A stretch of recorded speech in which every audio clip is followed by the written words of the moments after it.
Ladies and gentlemen, this afternoon's closing keynote speaker has had a long and distinguished career promoting safe and secure airlines in Canada, both as an administrator and as a pilot. Denis Guindon is the Director General of Aviation Safety Oversight at Transport Canada. He is responsible for managing the transformation of Canadian civil aviation as it embraces new technologies and improved methods for conducting operations. He also works closely with other operational branches of the agency to deliver oversight, surveillance activities, and services. Until just recently, Mr. Guindon was the Director of National Operations Civil Aviation, where he managed certification and oversight of Canadian airlines and air navigation service providers, as well as foreign airlines traveling through Canada.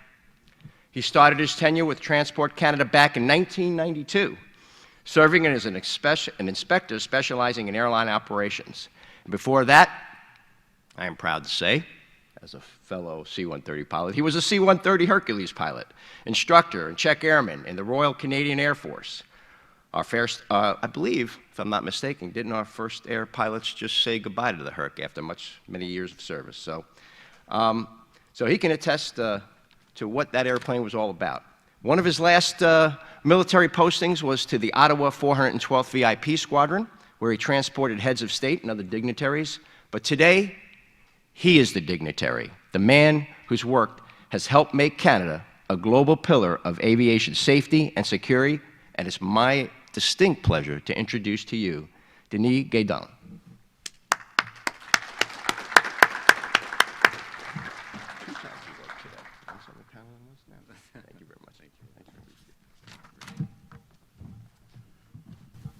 Hello, bonjour, and thank you very much. And I want to start out by thanking ALPA for inviting me to give a few closing remarks for this year's Air Safety Forum and for hosting such an informative and successful event. I think events like these are a good opportunity for us to discuss how we can best leverage new ways of doing things. Recently, Transport Canada made a decision to split the role of the Director General of Civil Aviation into two positions. On one side of the House, my esteemed colleague Aaron McCrory has been given responsibility for the aviation safety regulatory framework, while on the other side, I'm responsible for the aviation safety oversight and as well as an overall transformation initiative. Our department is able now to take advantage of two streams of experience, a cross-pollination of sort, combining operational experience and policy expertise. This hybrid approach allows for a unique opportunity to integrate and standardize the operational program and effect regulatory change. While I'm able to keep a keen eye on the operational side of things, my colleague Aaron, a former Director of Standards, can work with you on key aviation safety policy files. I think it's a good mix for now, and we can certainly, this way as a team, cover a lot of ground. Aaron needs to focus about transforming a regulation, which are coming up to their 20th anniversary next year, while I need to ensure that the inspector line and folks in the field are using a continuous review of risk while ensuring that we use our resources, we do so efficiently and to the best extent possible.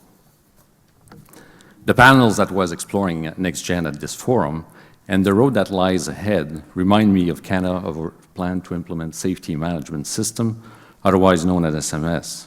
We rolled it out about 10 years ago.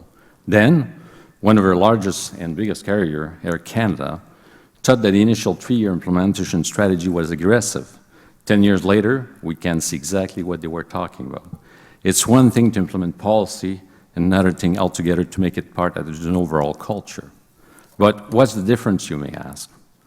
As a regulator, if we outline a policy and tell stakeholders to make it so, then switch to enforcement, have we truly fulfilled our obligations? Have we done everything to make aviation the safest it possibly can be? We cannot simply do everything from a watchdog perspective. So the difference is that the culture affects every employee, from the bottom to the top. If safety must be part of the industry culture, then every employee inherently must know their role.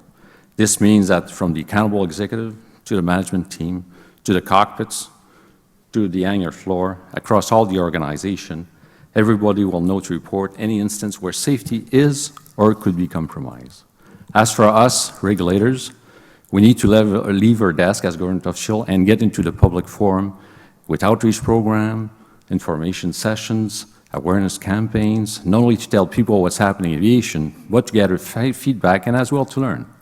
So this is how we can affect the current aviation culture for the better and address some of our biggest concerns simultaneously on current issue, like, for example, handheld laser strikes against aircraft and air traffic control towers. And that's exactly what we needed SMS to be, a culture shift for everyone, not just our inspectors, but also to cultivate an industry where safety continually manifests itself as a top priority. If we learn anything from this experience, is that rolling out new and improved program is fine, and what we are paid to do, but working closely with you as you implement these programs and supporting the installation of our new cultural pillar is the only way to truly accomplish our mandate. A bit about NextGen. The sheer size and complexity of introducing NextGen makes it a daunting task, even with stage implementation spanning over decades, simply because even our best projection cannot predict the road and, as well, obstacles we'll face, particularly for safety in the form of redundancy. In Canada, the air navigation system experienced a major shift in 1996 when our government introduced the Civil Air Navigation Services Commercialization Act, which created NAV Canada, a not-for-profit organization responsible to provide Canada's air navigation services. Since then, Transport Canada and NAV Canada have continuously worked together to build a safe system that we, on behalf of all Canadians, have total confidence in. Since 1996, NAV Canada, as a certificate operator, is being regulated, and Transport Canada's role is not managing the airspace.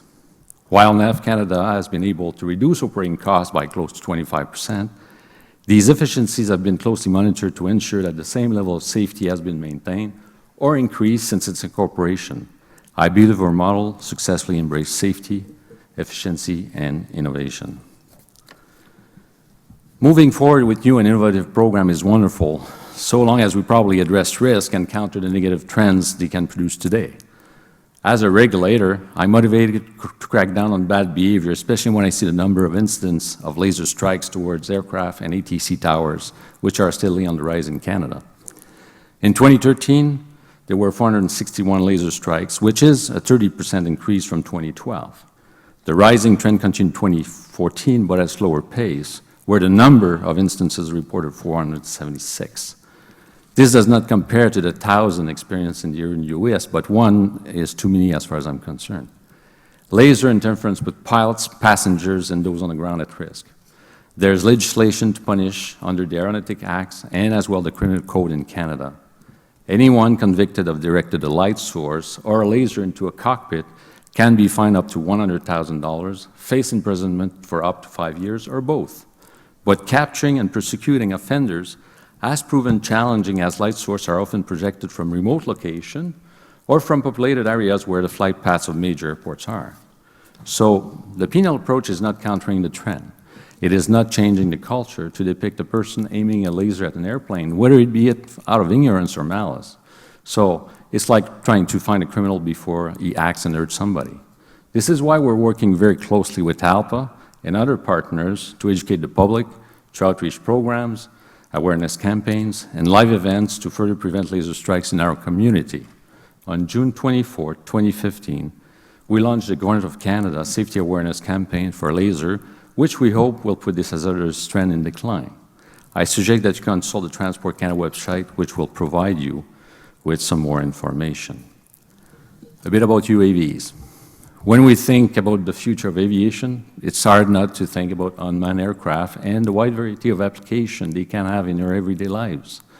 From Amazon's unique vision of the online world delivered to your doorstep in under an hour, to amateur photographer deploying camera to get that perfect picture, it's an effort to keep up with them as a regulating body.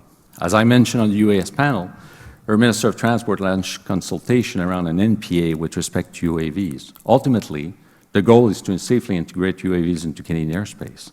Since 2010, Transport Canada undertook 80 investigations of incidents involving UAVs. This is somewhat concerning, to say the least, but by no means do we want to stifle the growing UAV industry.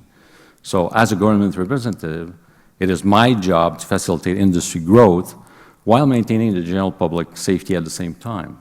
That is why we encourage the Canadian public to share their views on the NPA through the consultation process as part of a democratic process.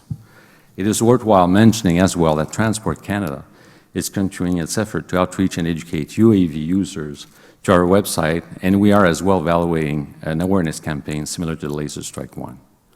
I'm ready to take some questions either online or from the floor before the closing remarks.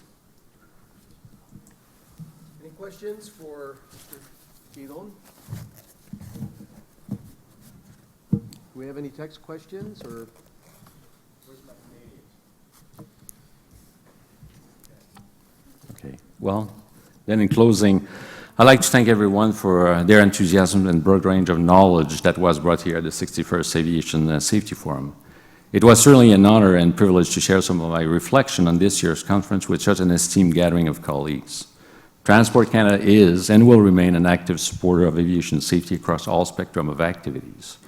The 1,400 professional employees of Transport Canada are committed and will continue to be committed to support a safe and transforming industry. So thank you, fly safe, and bon voyage.